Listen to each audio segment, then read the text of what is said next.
BJP कार्यालय में आज उत्तर प्रदेश के मुख्यमंत्री योगी आदित्यनाथ ने बजट पेश किया। इस संदर्भ में आज प्रेस कॉन्फ्रेंस किया गया। अयोध्या उत्तर प्रदेश में बीजेपी सरकार ने बजट पेश किया, उसी को लेकर आज बजट पेश किया 2025-26। इस संदर्भ में आज बीजेपी कार्यालय अयोध्या में एक प्रेस कॉन्फ्रेंस करके योगी और मोदी के कार्यों को बताया गया और इस बजट में मिडिल क्लास के लिए बहुत कुछ है, ऐसा अजय राय ने प्रेस कॉन्फ्रेंस करके अपनी बातों को रखा। भारत संवाद अयोध्या से प्रशांत शुक्ला की रिपोर्ट। नरेंद्र मोदी जी के नेतृत्व में केंद्र में चल रही भारतीय जनता पार्टी की सरकार ने केंद्रीय बजट पेश किया। माननीय केंद्रीय वित्त मंत्री आदरणीय निर्मला सीतारमण जी ने जो बजट संसद के पटल पर रखा है, उस बजट में बहुत सारी विशेषताएं हैं। जहां एक तरफ बजट के अंतर्गत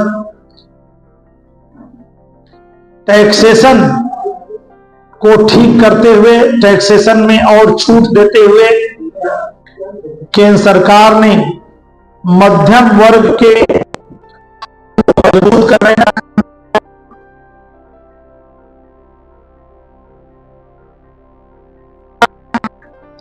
वहीं दूसरी तरफ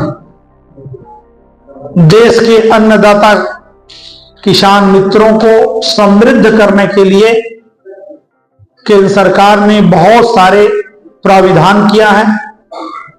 किसानों को बहुत तरह की सुविधाएं प्रदान कर रही है केंद्र सरकार। देश में शिक्षा की व्यवस्था हो या देश के अंदर रोजगार की व्यवस्था हो, उद्योग की व्यवस्था हो, सभी क्षेत्रों में केंद्र में काम कर रही माननीय मोदी जी की सरकार ने इस बार के बजट के द्वारा बहुत अच्छे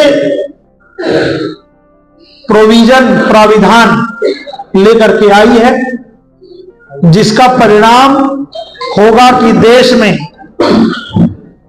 जहां एक तरफ रोजगार बढ़ेगा, वहीं दूसरे तरफ देश का निर्यात बढ़ेगा और निर्यात बढ़ने से विदेशी मुद्रा का भंडार अपने देश का बढ़ेगा और देश समृद्ध होगा।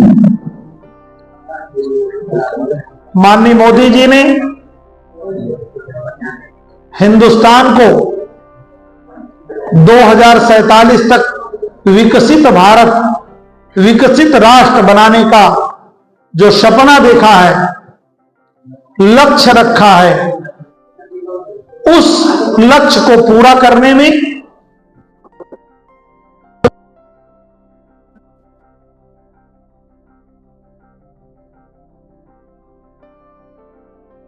के पटल पर रखा गया बजट निश्चित रूप से कारगर होगा, देश को कई कदम आगे बढ़ाएगा।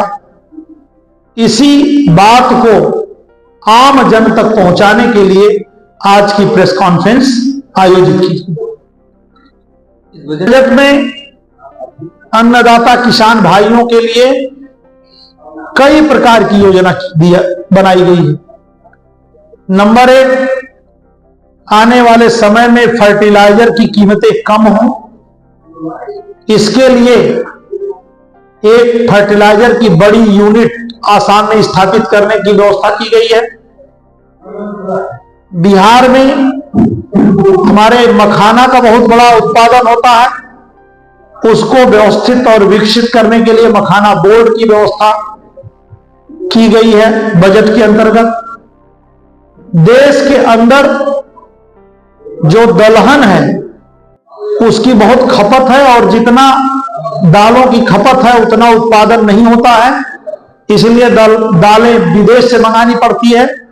तो दलहन के उत्पादन के लिए विशेष योजना सरकार ने बनाया है और किसानों को चाहे वो सौर ऊर्जा से चलने वाले उपकरण हो, तमाम तरह के यंत्र हो,